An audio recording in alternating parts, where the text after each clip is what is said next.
Sir पीछे आ जाओ ना, पीछे आ जाओ, थोड़ा पीछे आ जाओ। नमस्कार सर। जोरदार ताली से स्वागत कीजिएगा। हमारे आज के माननीय अतिथि हमारे बीच पहुंच चुके हैं। श्री डॉक्टर जितेंद्र सिंह जी की छत्र छाया में ये हमारा सपना पूरा हुआ है। अगर हम मोदी जी को विश्व गुरु कहते हैं तो डॉक्टर जितेंद्र सिंह जी को विकास पुरुष कहना कोई अतिशयोक्ति नहीं होगी। राष्ट्र को वीडियो कॉन्फ्रेंसिंग के माध्यम से समर्पित किया जाएगा। ये भी अपने आप में एक बहुत बड़ी बात है। मैं हजारों साल से बिना रुके बिना थके आप सभी का बच्चों की तरह पालन पोषण कर रही हूँ। मैं तब भी थी जब आप लोग नहीं थे, मैं तब भी रहूंगी जब आप लोग नहीं रहेंगे। पर अब ऐसा लगता है कि मैं थक रही हूँ, आपकी धरती माँ थक रही है।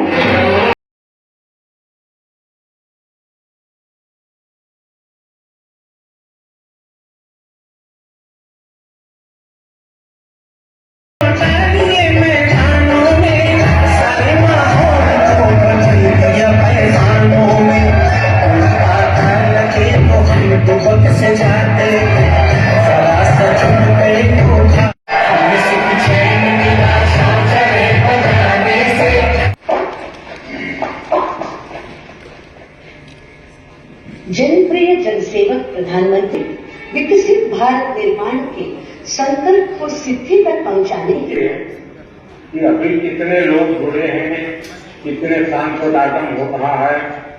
अगर गवर्नर वगैरह पहुंचे हैं, मंत्री पहुंचे, उसकी जानकारी है तो अगर बता सकते हैं बताइए। जी सर, करीब 2021 स्थानों पर लोग जुड़े हैं और करीब 40 लाख टोटल लोग जुड़े हैं आज 2021 स्थानों पर।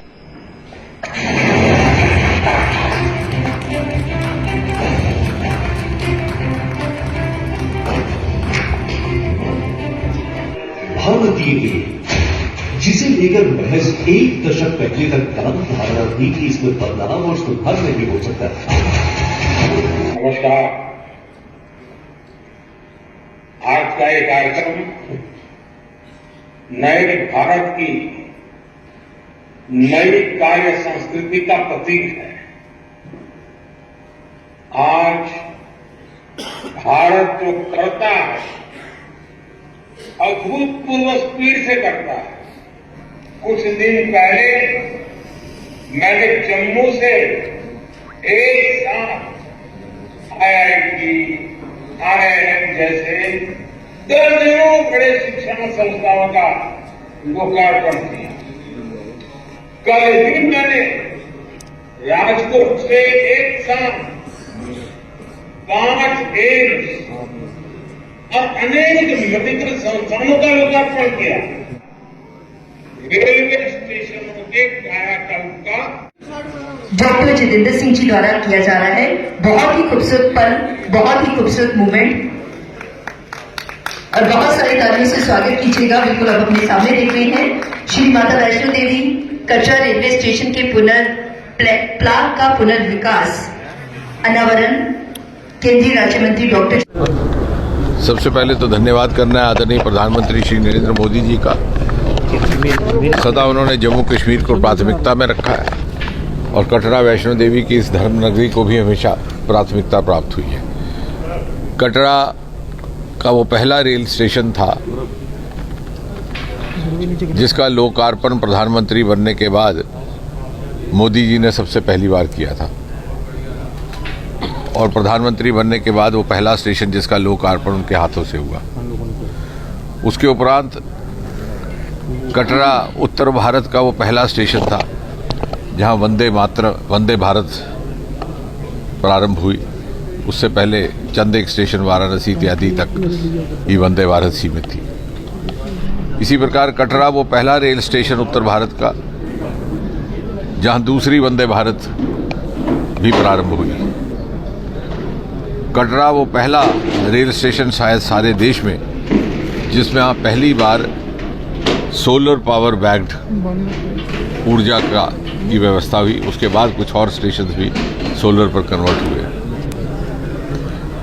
और कटरा शायद पहला ऐसा धर्मस्थल, आस्था स्थल का रेल स्टेशन जिसे अमृत स्टेशंस की सूची में आज सम्मिलित किया गया है। और आने वाले समय में जहां एक और उधमपुर एक बड़ा महत्वपूर्ण जंक्शन बनकर के उभरेगा, कटरा रेल स्टेशन अपने में एक आकर्षण का स्थल होगा उन सभी यात्रियों के लिए, पर्यटकों के लिए जो कश्मीर घाटी के शेष भारत से जुड़ने के बाद इसी रास्ते से होकर के अपनी यात्रा करेंगे।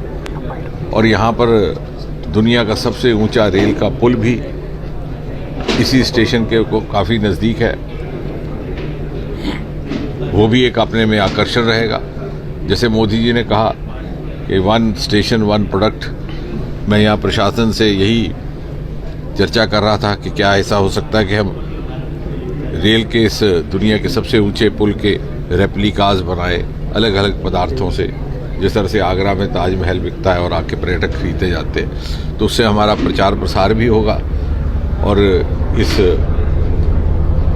इस आस्था स्थल की महिमा दूर दूर तक पहुंचेगी। मुझे लग रहा है कि जिस तेज़ गति से यहाँ विकास हो रहा है, बहुत जल्द एक्सप्रेस कॉरिडोर भी यहाँ पहुँचने वाला है दिल्ली से कटरा तक। वो भी उत्तर भारत का सबसे पहला एक्सप्रेस कॉरिडोर था और शायद देश में सबसे लंबा।